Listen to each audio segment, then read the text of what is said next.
जय श्री गणेशाय नमः। ओम श्री पार्वते नमः। ओम श्री गणेशाय नमः। संताकारुण भुजगशयनं पार्वनाभं सुरेशं विश्वधारण गगन सदृशं मेघवर्णं शुभागनं श्रीलक्ष्मीकान्तं कमलनयनं योगे ध्यानयगामि वन्दे विष्णुभयहरणं सर्वलोकैकनाथं।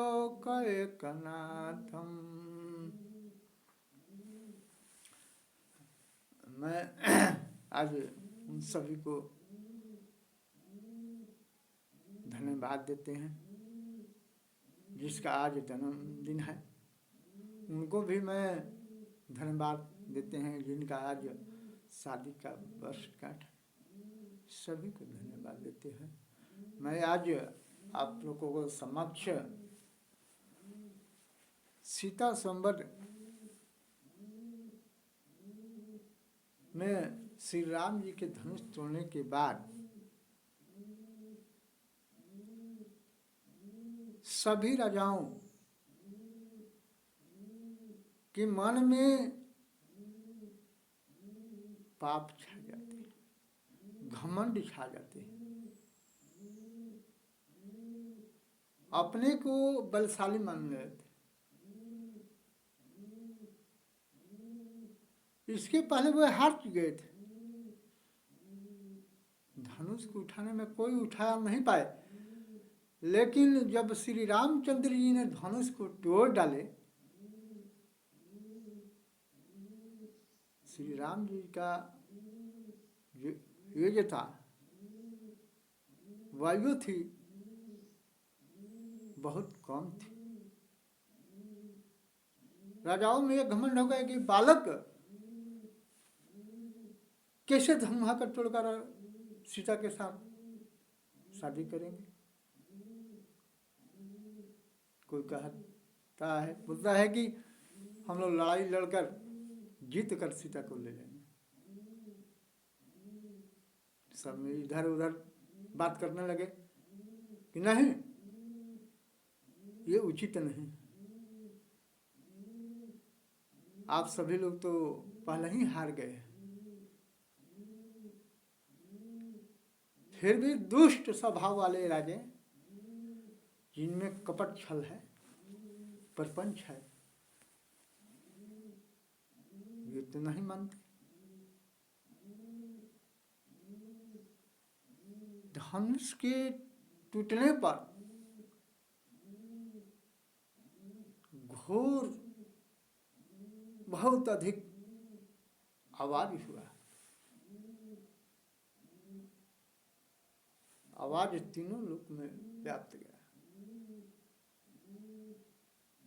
क्योंकि धनुष साधारण धनुष नहीं थे। इस धनुष का निर्माण आप लोगों को पहले से मालूम है कि त्रिपुरारी जी का धनुष था, लेकिन धनुष बनना कैसे, उसका भी कुछ कारण। ये दधीचि ऋषि के हयो द्वारा देवासुर संग्राम के समय बना था, जो कि भोलेनाथ के पास रखा गया था। दिव्य धनुष था। तो इसके टूटते तीनों लोक में ध्वनि सुनाई पड़ती। इधर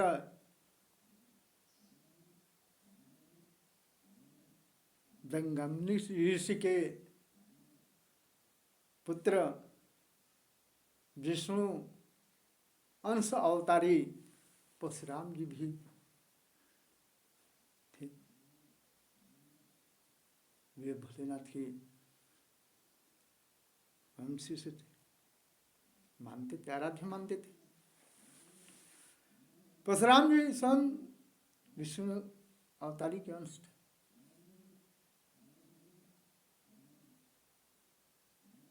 क्षत्रियों को कई एक बार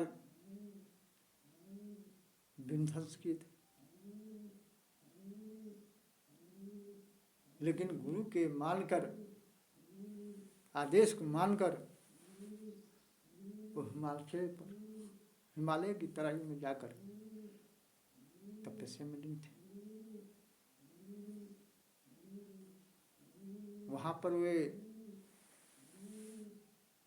अपने तपस्या को कर रहे थे मग्न होकर। उसी समय धनुष टूटने की आवाज उनको कानों तक गई। वे ध्यान से वृत हो गए कि मेरे आराध्य देव शिव का धनुष किसने तोड़ दिया? कौन मृत्यु लोक पर ऐसा जन्म ले लिया कि मेरे स्वामी आराध्य देव भोलेनाथ जी का धनुष तोड़ दिया? वहां से आक्रोश में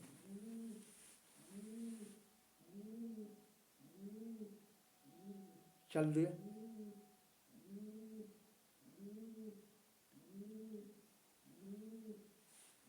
हदने है, देखते हैं जनक के दरबार में बहुत राजाओं को भीड़ लगी हुई है। उस भीड़ में प्रवेश करते हैं तो सभी राजाओं, मुनि देवताओं, सभी लोग का ध्यान परशुराम जी की ओर पड़ता है। कैसे भेष में? शांत भेष, करनी कठिन बरनी नहीं समात। शांत भेष में थे। कैसे थे? शांत भेष, शांत वेश, करनी कठिन बरनी नहीं समात।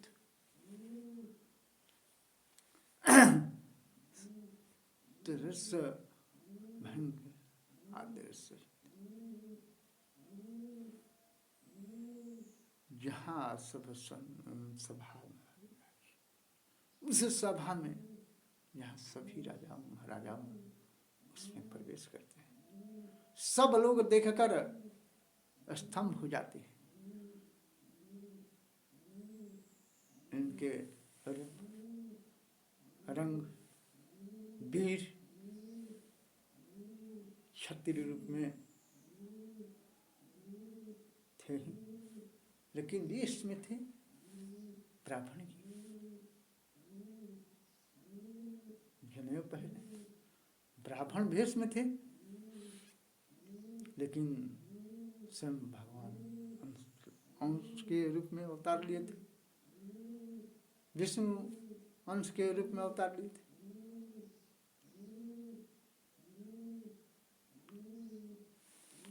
तो ये देखकर सभी राजाओं दंभ हो गए। राजाओं, सभी राजा ने पहचानते थे कि परशुराम जी यहाँ पर आ गए। घटना अवश्य घटी, कुछ न कुछ जरूर होगा, क्योंकि यह क्षत्रिय के तो विरोधी है। यहाँ पर अब कुछ न कुछ होने ही वाला है। सभी ने अपने सर को झुका लेते हैं, परशुराम जी को करते हैं। कोई जाकर दंडवत साष्टांग प्रणाम करते हैं, कोई हाथ जोड़कर विनती करते हैं, मैं फलने राजा का पुत्र हूँ, मैं फलने जगह से आया हूँ, फलने देश का राजा हूँ। लेकिन सभी को बात सुनते नहीं है परशुराम जी। परशुराम जी तो क्रोध में भरे हुए हैं, क्योंकि आराध्य देव भोलेनाथ निर्मित धनुष टूटा है तो भला शांत कैसे रहे? किसी भी वीर को, किसी भी मान लीजिए कि बलवान है, उसमें कोई एक आग लोपड़ मार दे चाहे गाली दे तो क्या शांत रहेगा?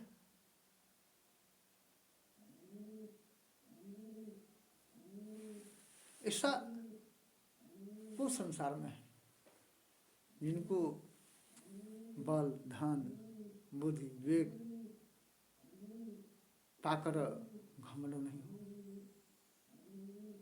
पू अस जग जग माही प्रभुता पाई मद होते नहीं। कौन ऐसा है कि ऐसा धन, बल, विवेक, बुद्धि पाकर उसका घमंड न हो? तो परशुराम जी तो स्वयं भगवान का अवतार थे। दूसरी बात की जब धनुष टूटे आराध्य देव की उनके, तो घमंड होना ही है, क्रोध होना ही है। ये तो स्वाभाविक है कि क्रोध होना ही किस, लेकिन एक बार विचार अवश्य होना चाहिए, क्रोध नाश का मूल है। क्रोध नाश का मूल है।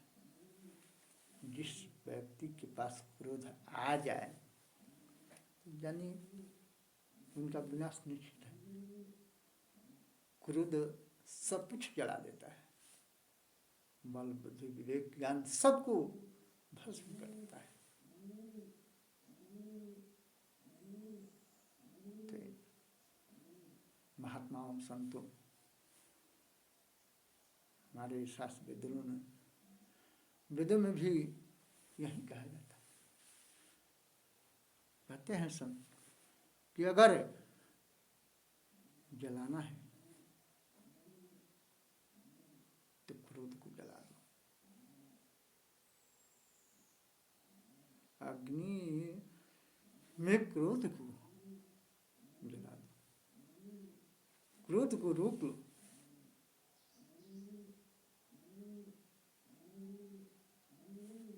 तो क्रोध नाश का मूल जड़ है। तो क्रोध नहीं, बल क्षीण होता है।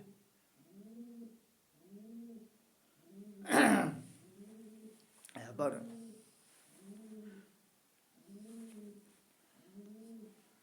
तो अब परशुराम जी तो सभा बीच में आ गए। जनक महाराज जी अपने आसन पर विराजमान है, गद्दी पर बैठे हुए हैं। देखते हैं कि अचानक परशुराम जी आ गए, दौड़े हुए उठकर परशुराम जी को वंदना करते, प्रणाम करते, कहते प्रभु आप आ गए, मैं धन हो गए, आप आ गए, मैं धन हो गए। मुस्कुराती परशुराम जी देते हैं, दीर्घायु हो।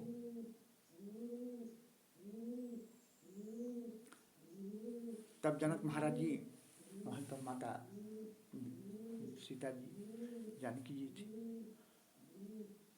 उनका भी प्रणाम कराते हैं जनक महाराज जी परशुराम जी को। से परशुराम जी को अपने पुत्र से बोलते हैं कि प्रणाम क्यों परशुराम जी को।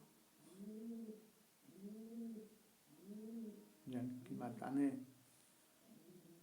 हाथ जोड़कर प्रणाम करते हैं। परशुराम जी ने माता को आशीर्वाद देते हैं।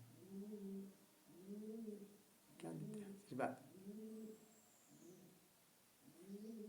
सौभाग्यवती सुहागवती रहो।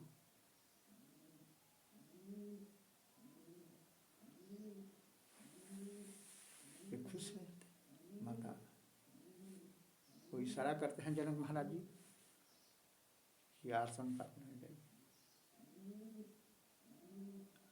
जाइए, आश्रम में अपना बैठिए। सखी को लेकर सभी सखी वहाँ पर माता जी को ले जाकर अपने आश्रम में बैठी हुई है, जहाँ सभी रानियों ने बैठी हुई है, सभी माताओं ने नगर के बैठे हुए हैं, दिव्य आश्रम पर जाकर बैठ जाती। तब आते हैं विश्वामित्र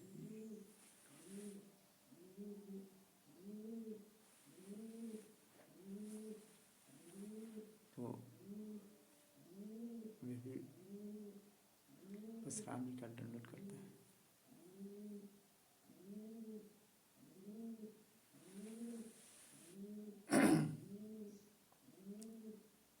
प्रणाम करने के बाद फिर राम लक्ष्मण को इशारा देते हैं कि परशुराम जी को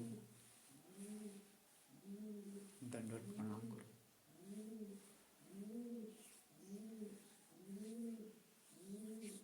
राम लक्ष्मण दोनों आते हैं, मुनि जी को परशुराम जी को दंडवत करते हैं। लेकिन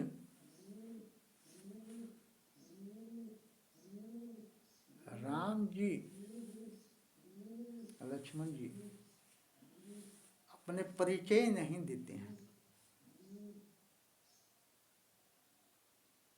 जैसे सभी राजाओं ने दंडवत प्रणाम करते हुए अपने परिचय दिए कि मैं यहाँ का राजा हूँ, मैं वहाँ का राजा का पुत्र हूँ, मैं हूँ, सभी ने दिया।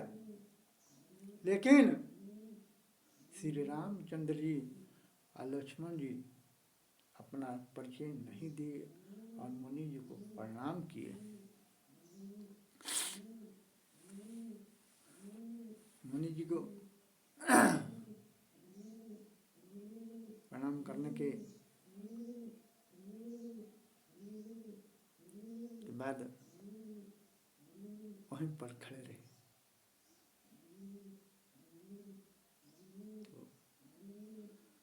तो फिर मुनि जी ने, परशुराम जी ने पूछ बैठे थे,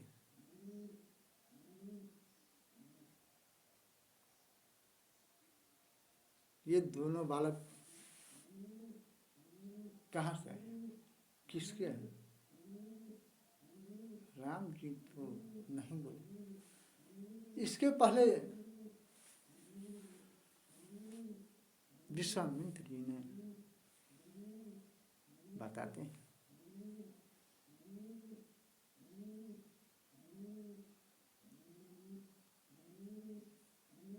कि अयोध्या नगरी के दशरथ महाराज के सुपुत्र राम और लक्ष्मण है।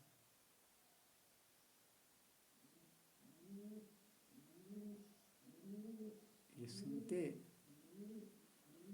मुनि जी स्तंभ रहे और राम लक्ष्मण की ओर देखे तो रूप देखकर, भगवान के रूप देखकर विश्वामित्र मुनि जी स्तंभ रहे। कैसा कैसा दिव्य बालक! फिर भी परशुराम जी तो अपने मन में क्रोध लाए हुए थे, क्रोधित थे धनुष के लेकर। तब पूछते हैं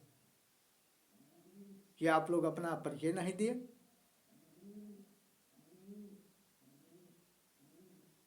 क्या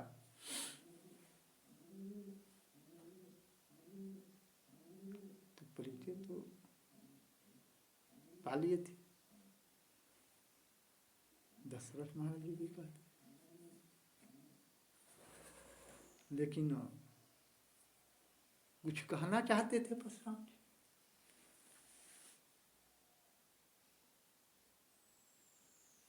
इतना करने के बाद मंत्री भी आते हैं, कहते हैं कि प्रभु आसन ग्रहण किया जाए। दशरथ महाराज, जनक महाराज जी भी बोलते हैं। तो तब यहाँ पर क्रोध भरे सुनने कहते कि मैं यहाँ पर बैठने के लिए नहीं आए हैं, ये पता लगाने आए हैं कि ये मेरे आराध्य देव शंकर का धनुष कौन तोड़ा है।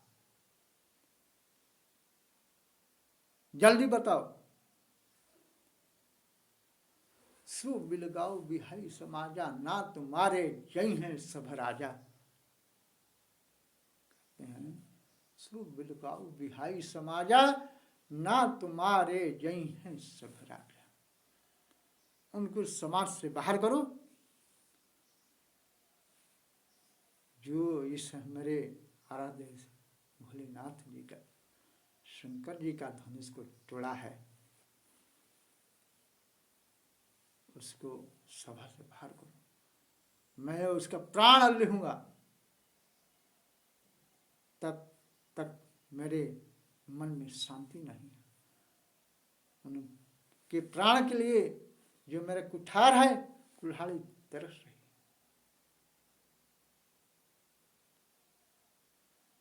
सभी राजाओं, नर नारी, नगर के सभी लोग स्तंभ हो जाते हैं ये बात सुनकर। क्या वो कुछ बनी हुई बात अब बिगड़ने की आ गई है, ना जाने अब क्या होगा। बात तो सवर गई थी, सब कुछ ठीक हो गया था।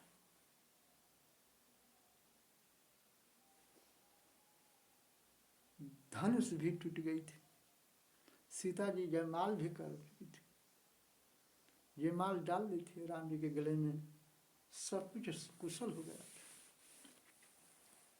अब परशुराम जी आकर क्रोधित होकर अब सब कुछ बिगाड़ने के लिए चल दिए। सब नारी प्रभु से विनय करती है, अपने इष्ट देव से। नगर के सभी नर नारी और वृद्ध सब ही विनय करेंगे कि प्रभु बनी काम को बिगाड़िए, कुछ तो उपाय कीजिए प्रभु। हम लोग इतना दिनों से इतना तपस्या की, आपका इतना पूजा पाठ की, सब संकट के घड़ी में है, अपनी कीर्ति को याद करते हैं। संकट की घड़ी आ जाती है तो किए हुए पुण्य को याद आती है। जो दुष्कर्म है उन पर भीड़ आती है, संकट आती है, तो उनको किए हुए करने का अफसोस होता है। मैंने ऐसा किया, इसीलिए मैं पाया। लेकिन जो यश को कमाए हैं, कीर्ति को कमाए हैं, भगवान में श्रद्धा रखे हैं, विश्वास रखे हैं, पूजा पाठ किए हैं, दान पुण्य दिए हैं, तीर्थ यात्रा किए हैं, जब उन पर संकट की घड़ी आती है तो दूसरे किसी से नहीं कहते हैं। किससे कहते हैं? अपने प्रभु, अपने आराध्य देव के चरणों में अपना मन लगाकर करते हैं। कौन प्रभु मुझसे चूक हो गई जो कि मुझको संकट की ऐसी घड़ी आई? आप ही सब कुछ है। भगवान सुनते हैं, उबारते हैं कि उनको तो पुण्य काम किए हैं कि उबारना है। भक्तों की रक्षा करना भगवान का कर्तव्य।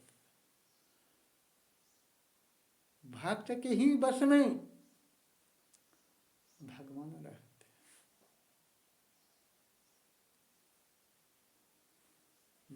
के बस में पड़कर हरि ने अपने नियम को बदलते देखा। भक्त के वचन रखने के लिए भगवान अपने को भूल जाते हैं, सब कुछ करने पर लेते रहते। चलिए आप लोगों को एक बात आगे, भक्त के वचन को रखने के लिए भगवान को अपने वचन को तोड़ना पड़ा। आइए महाभारत में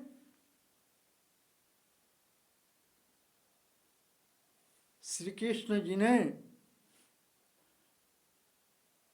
दोनों दलों के बीच में शर्त रखे हुए थे। कौरव दल और पांडव दल के बीच में शर्त रखे हुए थे कि मैं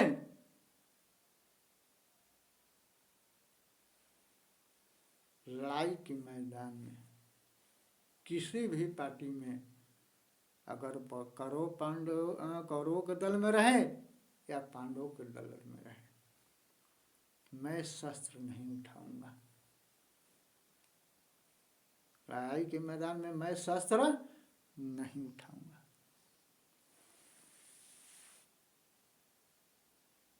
इसी पर दुर्योधन ने सोचकर कि जब शस्त्र ही नहीं उठाएंगे कृष्ण जी तो इनको रखने की क्या जरूरत है। तो अपने उसने सेना को अपना लिया और दूसरी धर्मात्मा धर्म कहीं भी चुनेगा।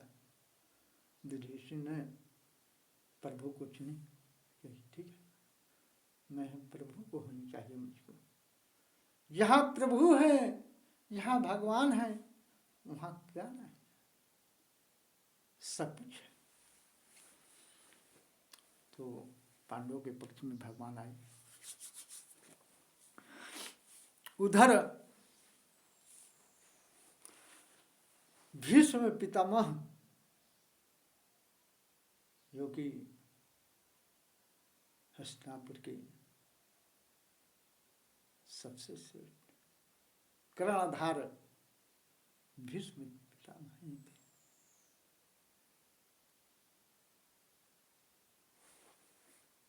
सबसे श्रेष्ठ वही थे। क्यों कि भीष्म पितामह साधारण नहीं थे, गंगा जी के पुत्र थे। पहले उनका नाम देवव्रत था, देवव्रत था। देवव्रत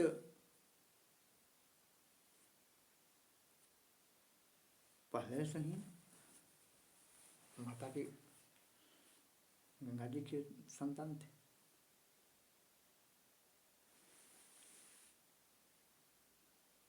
तो लेकिन कठिन प्रतिज्ञा करने के बाद कि मैं आजीवन ब्रह्मचारी रहूंगा, अविवाहित रहूंगा, उसी समय देवव्रत से नाम भीष्म पितामह। भीष्म मैंने कठिन प्रण करने वाले, तब से उनके नाम भीष्म पितामह रखा गया। तब से भीष्म पितामह के नाम से जाने जाते हैं। अब आइए यहाँ पर जब भगवान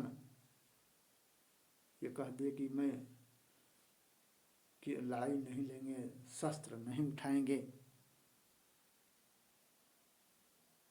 तो उधर मन ही मन भीष्म पिताजी मह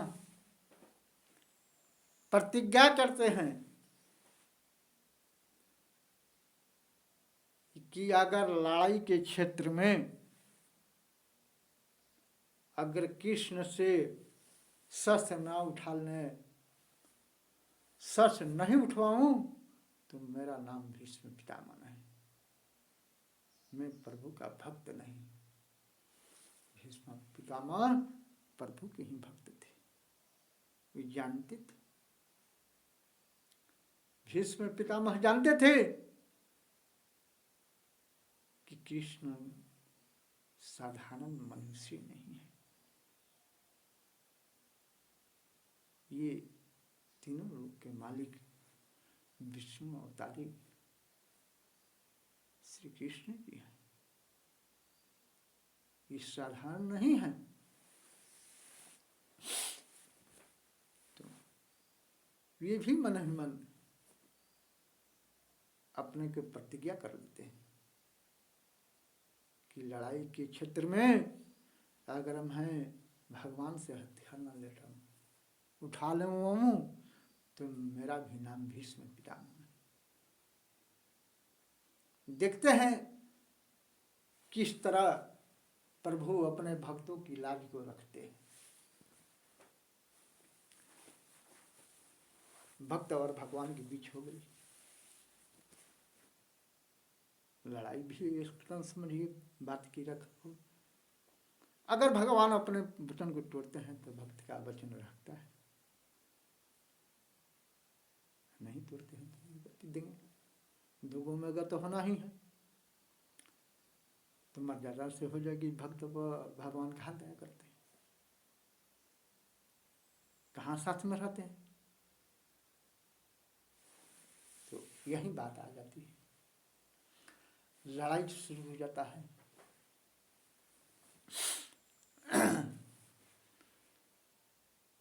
मैदान में अर्जुन के सारथी बनते हैं कृष्ण जी।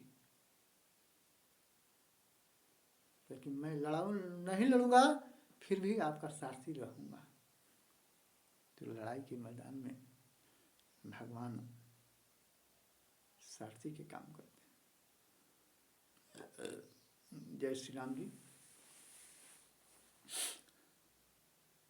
तो अर्जुन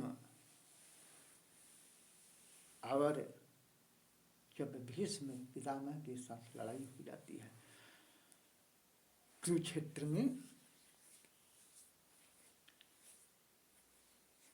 तो अर्जुन भी कम धनुधारी नहीं थे।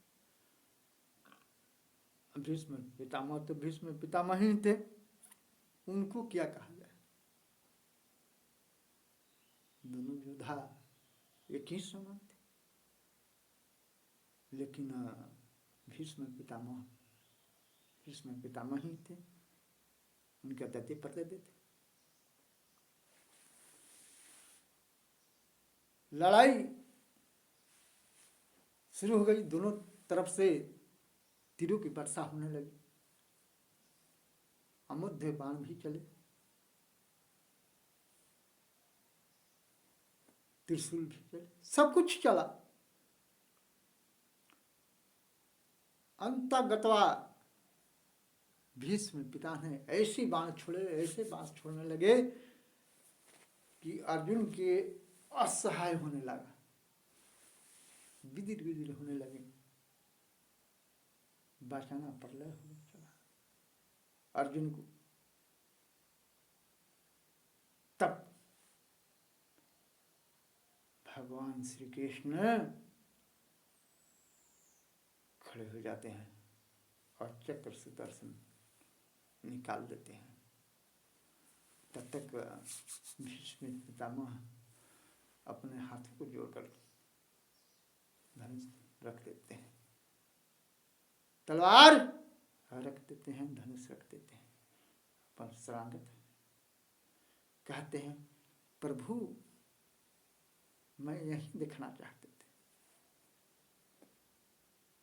सो आप मुझे दिखा दी, मेरे वचन को पालन किए। तो धन्य है प्रभु आपकी मर्जी। के बाद लड़ाई होती है। लेकिन भीष्म पितामह जी साधारण नहीं था कि कोई मार सकता है जल्दी।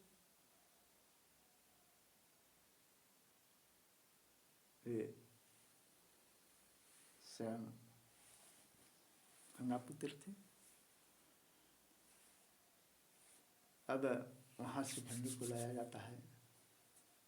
शिखंडी के आने के बाद भीष्म पितामह जी बोल उठते हैं, चाहे कोई भी नारी के साथ लड़ाई नहीं, रख देते हैं। अर्जुन तीरों से फेंक देते हैं, तीर चलाते हैं, घायल होते हैं, धरती पर गिर जाते हैं। कुछ दिन के बाद उत्तरायण आने के बाद ही अपना शरीर को छोड़ते हैं।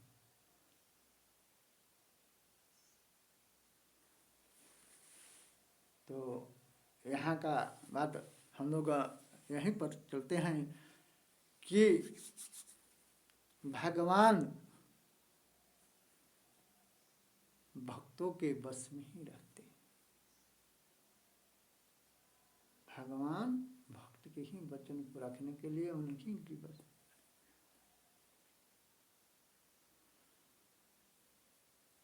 तो हम लोग यहाँ पर परशुराम जी और राम लक्ष्मण की विवाद हो रही थी जनकपुर में। तो राम जी स्वयं विष्णु अवतारी, और इधर परशुराम जी अंश अवतारी है, विष्णु का अंश अवतार है।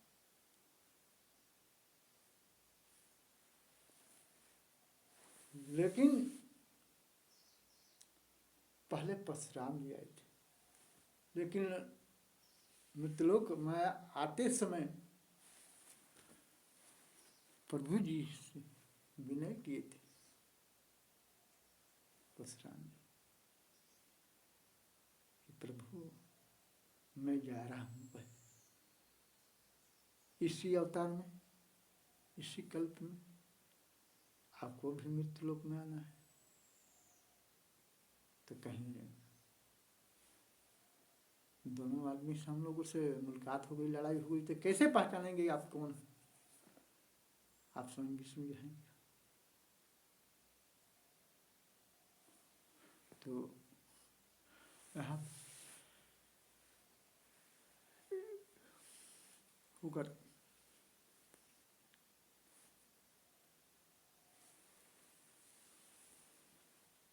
तो दोनों तरफ से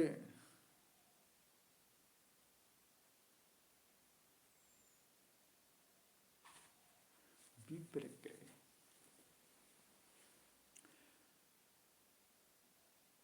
तो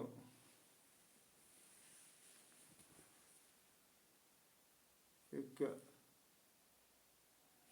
जो धनुष लिए थे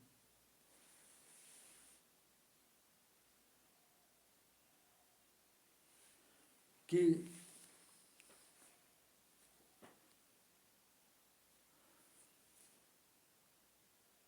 उस धनुष को जो चढ़ा देंगे, चढ़ जाएगा, वही धनुष, तब मैं जान जाऊंगा कि प्रभु आपका अवतार हो गया। तो वहाँ पर आते हैं तो क्रोध के शब्द में कहे थे, क्रोध सब कुछ जला देता है, बल बुद्धि ज्ञान सब कुछ जला देता है। तो जब लक्ष्मण जी और परशुराम जी के बीच में वार्तालाप होता है तो बहुत से क्रोध करने के लिए शब्द कहते हैं, इशारा करते हैं। एक शब्द में कहते हैं, यहाँ कोई कोहण भतिया नहीं, देख तल जनी मर जाही। लक्ष्मण जी कहते हैं कि यहाँ कोई कोहण भतिया नहीं, देख तल जनी मर जाही। उंगली दिखाला से, कठार दिखाला से हम क्षत्रिय डरने वाले नहीं हैं। लक्ष्मण जी कहते हैं हम डरने वाले नहीं हैं। इस पर और क्रोधित हो जाते हैं।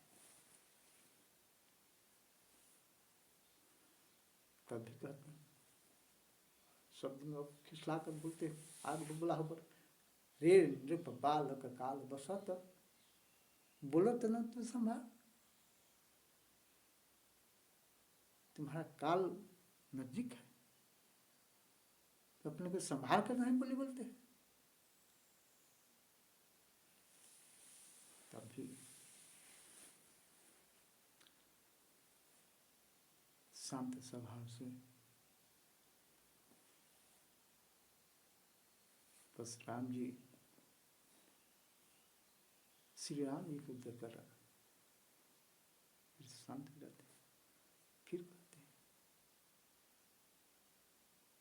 फरसा दिखाने से, जनेऊ पहनने से हम लोग झुकने वाले नहीं कि हम बराबर हैं। जनेऊ दिखा रहे हैं, जनेऊ से कोई बात नहीं।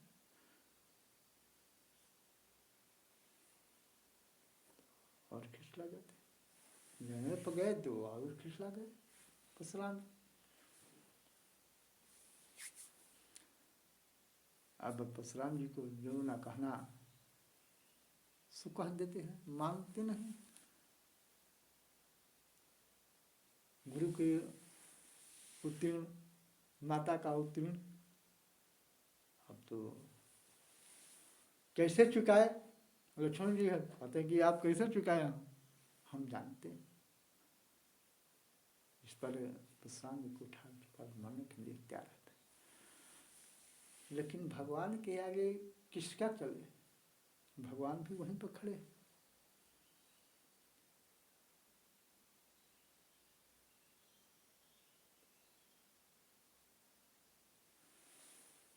तो बहुत कुछ कहते हैं। तब राम जी कहते हैं, विप्र के ऐसी प्रभुताई, विप्र की ऐसी प्रभुताई जो हरा जाए। तो कुल शब्द सुनकर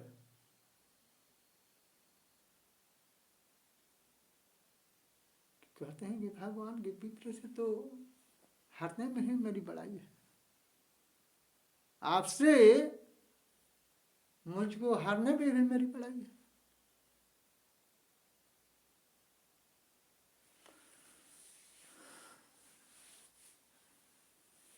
तो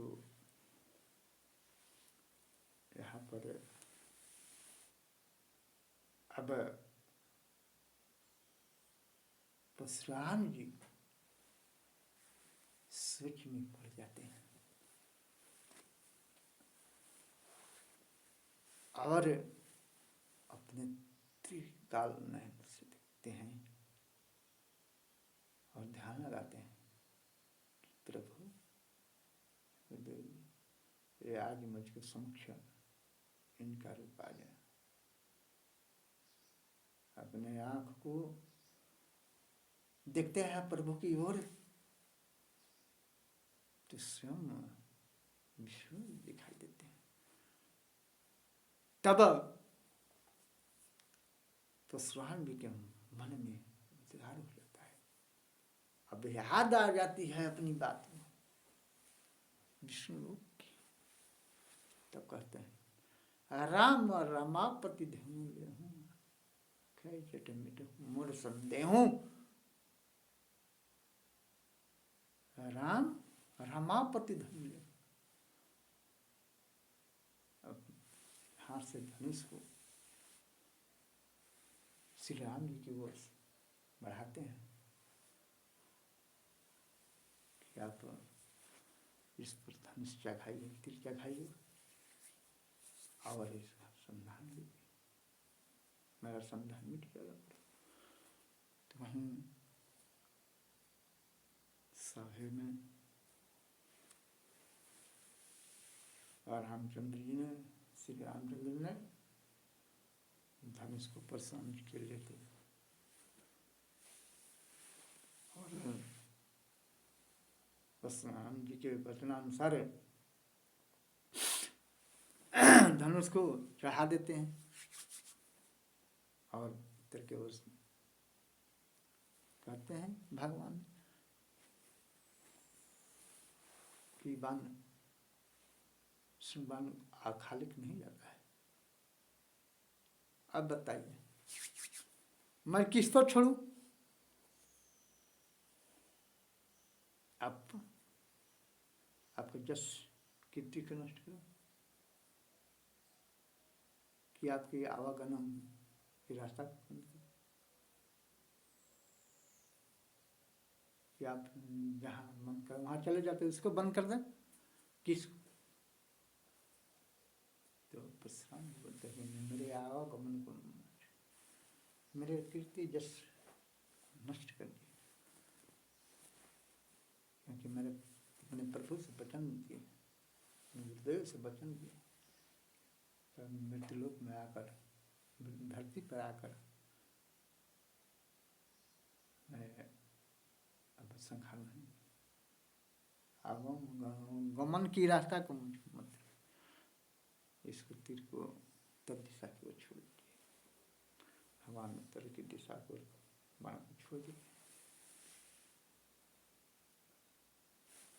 तब वहां से परशुराम जी विश्वामित्र मुनि और जनक जी को माता को और ताकते हुए दर्शन दिए, प्रणाम किए दूर से, और विश्वामित्र मुनि के कहते हैं कि आप धन्य कि आपके साथ है दोनों, श्री राम जी स्वामी विष्णु अवतारी आपके साथ में है। जनक जी से बोलते हैं कि आप बहुत धन्य है जनक जी, आप श्री राम जी को पाकर, और आपका इसमें जस कीर्ति है इसमें कि आप धूमधाम से श्री राम जी का विवाह कीजिए, इसमें ही आपका कीर्ति की जस का पतंगा फटेगा। दंडोत प्रभु को करते हुए परशुराम जी स्वयं अपना हिमालय की तराई में अपने स्थान पर चले जाते हैं। अगर इधर सभी राजा चिपके चिपके अब बल बखाने की लड़ाई की बात नहीं रही। देखिए क्या है, ये तो गजब है। परशुराम जी कई बार 21 बार लोग कहते हैं कि 21 बार क्षत्रियों को विध्वंस करने वाले वे इस बालक के सामने सर झुकाकर आहार मांगकर चले गए। ये साधारण नहीं है, स्वयं दिव्य बालक स्वयं भगवान है के रूप में है। सभी लोग मन ही मन अपन राजा जिसका जैसा मन था वैसे प्रणाम करते हुए, कोई जो कपटी है, दुराचारी है, मन में क्लेश है, वे ताकते हुए भगवान को दर्शन करते हुए वे भी जाते हैं। जो ज्ञानी धर्मात्मा बुद्धि वाले हैं राजा, श्रद्धा उसमें भगवान को मन ही मन प्रणाम करके रात से बाहर जाते हैं। इधर विश्वामित्र मुनि जी ने जनक जी को कहते हैं कि अब श्री राम जी को राजगार में ले चलकर चित्रासन दिया जाए और अयोध्या में दूतों द्वारा निमंत्रण बिठाया जाए, क्योंकि दशरथ महाराज जी के यहाँ न्योता नहीं गया था। यज्ञ का मतलब पहले ही विदित है, मैंने कह चुका। तो इसीलिए विश्वामित्र जी मुनि जी कहते हैं कि अब वहाँ पर अपने दूतों को भेजकर जनक महाराज जी निमंत्रण दीजिए, उस पर लिखिए कि आपके सुपुत्र श्री राम जी ने धनुष तोड़कर मेरे सीता जानकी का विवाह जयमाल द्वारा हो गया है। आप विधिवत वहाँ से बरात साजकर हमारे यहाँ आइए, कुल रीति के साथ शादी संपन्न किया जाए। यहीं पर अब जनक जी महाराज जी अपने दूत को बुलाकर निमंत्रण लिखाता है और दूत निमंत्रण लेकर अयोध्या नगरी में जाते हैं। अब दूत चले गए, हम लोग अब जय श्री राम जी का नाम लें, श्री राम जय जय राम। और मैं यहीं पर अपने कथा को विश्राम दे रहे हैं। जो मेरे चैनल को देख रहे हैं उनको मेरे ओर से धन्यवाद है, आशीर्वाद है। और मेरे चैनल को सब्सक्राइब करते रहिए। आगे अब